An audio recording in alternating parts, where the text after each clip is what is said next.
Shalom, shalom, c'est encore moi le prophète Ngom Francis Clément. Je vous salue tous dans le nom merveilleux de Jésus-Christ. Je voudrais partager avec vous un thème sur l'ami véritable. Vous savez, aujourd'hui, nous avons tous besoin d'avoir un ami. Jésus lui-même nous a appelés nos amis, mes amis, mon ami.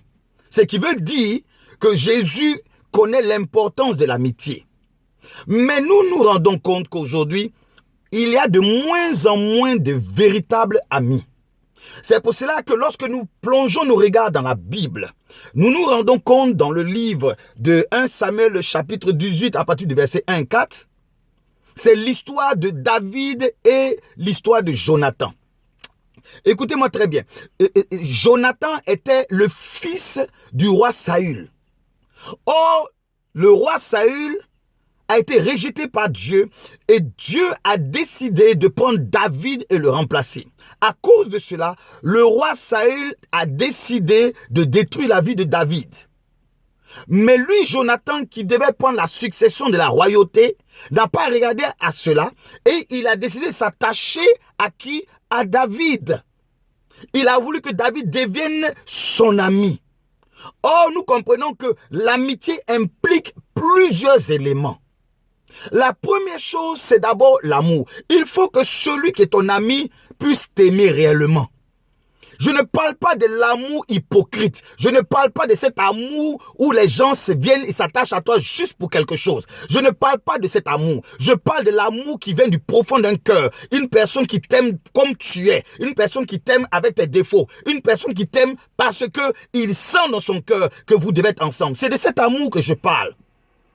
Donc, David a eu un ami. Ce qui veut dire que même pendant que le roi, Saül cherchait à le tuer, mais c'est Jonathan qui plaidait et qui le défendait. La deuxième chose, lorsqu'on veut parler d'un vrai ami, c'est que l'ami, il doit également il doit prendre soin de celui qu'il considère son ami. Écoutez-moi très bien. Jonathan va donner un manteau à David. Mais le manteau couvre.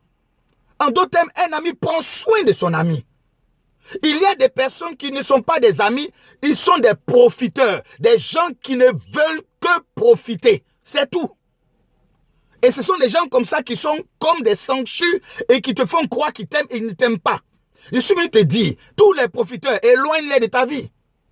Et tu vivras mieux. La Bible nous enseigne des choses qui sont très claires. Voilà pourquoi, en tant qu'homme de Dieu, je veux être clair sur certains éléments. L'amitié est réciproque.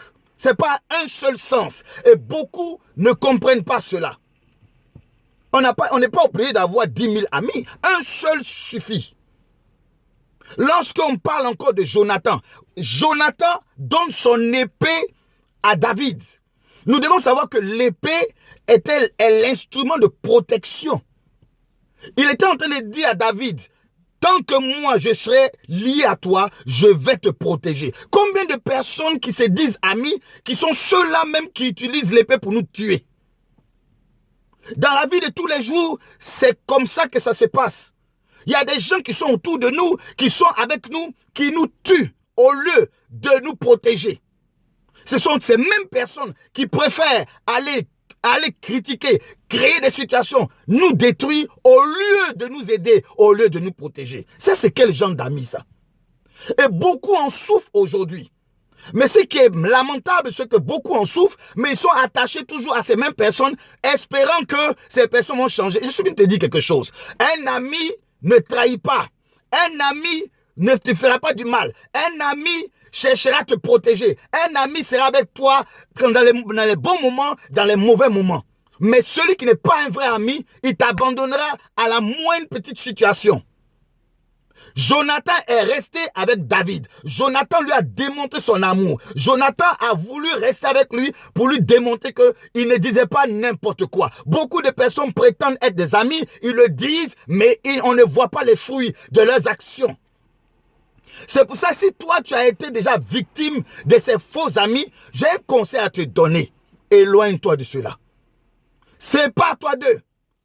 Et concentre-toi sur Jésus-Christ de Nazareth, qui est l'ami par excellence, qui ne te trahira jamais, qui ne t'abandonnera jamais, qui restera avec toi. À tout moment, tu pourras compter sur lui. Et demande à Dieu de te donner aussi un autre ami, un ami parmi les hommes, qui pourra aussi être avec toi. Que Dieu te bénisse.